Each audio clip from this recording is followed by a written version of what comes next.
Meron ka ba nito? 1975, 5 piso, Ferdinand Marcos Sr. At kung wala naman, gusto mo bang malaman na maraming variations ang ganitong barya?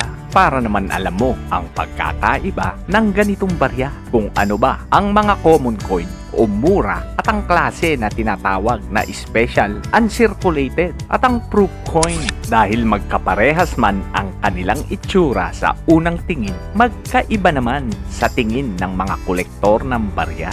Malay mo, ang itinatago mong ganito ay ang klase ng may mataas na halaga. Kaya't ating pagkwentuhan ang 5 piso 1975 Ferdinand Marcos Sr.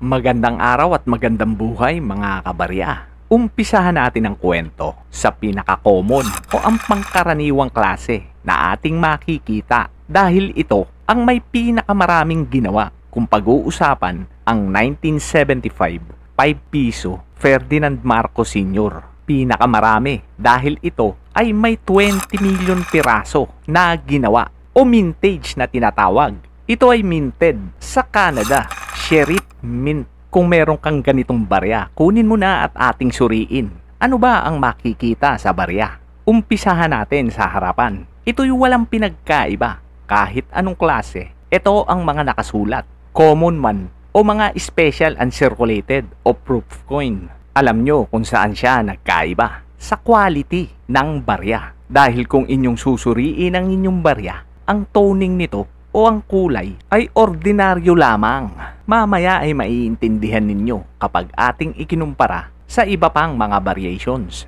Tingnan naman natin ang likuran.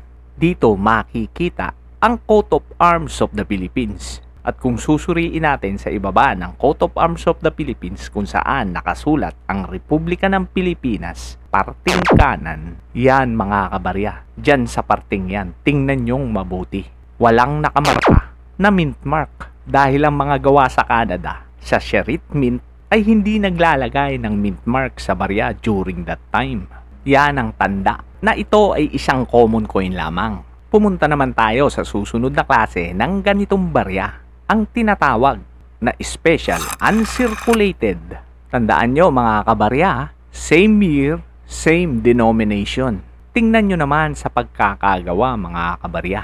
Sa harapan, parehas siya ng portrait at mga nakasulat, pero ang quality ay ibang-iba. Tignan nyo naman ang special uncirculated.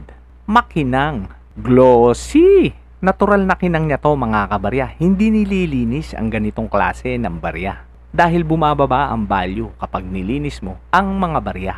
Para ma-appreciate nyo at makumpara natin kung gaano ba kaganda ang special uncirculated, ay ikumpara natin siya side to side sa sinasabi ko kanina na common coin. Kayo na ang humusga at kitang-kita nyo naman ang pagkakaiba ng kalidad ng barya. Pero minsan makakakita rin kayo ng mga common coin na makikinang at malilito kayo. Ito ba ay special uncirculated o common coin lamang? Pumunta tayo sa likuran ng barya. Yung sinasabi ko kanina na ang common coin ay walang mint mark sa parte ng inyong nakikita. Tingnan nyo mga kabarya ang special uncirculated. May maaaninag kayo na parang letter F. Ibig sabihin mga kabarya, yan ang mint mark ng Franklin Mint. Dahil itong mga special uncirculated ay hindi sa Canada ginawa, kundi sa Pennsylvania, USA, Franklin Mint. At mataas ang value nito. Dahil alam nyo ba mga kabarya, ito ay meron lamang 7,875 pieces. Yan ang kabuoang ginawa ng ganitong barya kumpara sa common coin na may 20 million pieces. Ngayon mga kabarya, punta naman tayo sa susunod na klase na tinatawag na proof coin. Bakit proof coin?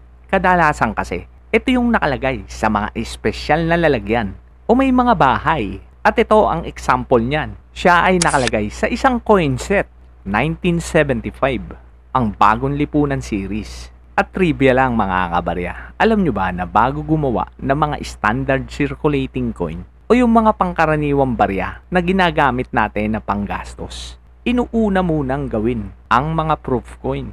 Ito ay nagsisilbing parang mga sample, kaya espesyal ang pagkagawa nito. at espesyal ang mga ginagamit na die para dito. Kadalasan nga ito ay 2 beses pang binabayo para masigurado lamang na malalalim ang mga script at ang portrait. Kahit nga yata ang mga hibla ng buhok ay makikita mo sa sobrang linaw at sobrang lalim ng pagkakabayo rito. Ngayon mga kabarya, ikumpara natin siya sa special uncirculated. So mapapansin nyo mga kabarya na parehas siya na glossy. Pero sa aking tingin, mas glossy ang special uncirculated. Dahil ang kinang naman ng proof coin ay animoy kulay silver. Pero take note mga kabarya, ang lahat ng ito ay gawa sa purong nickel.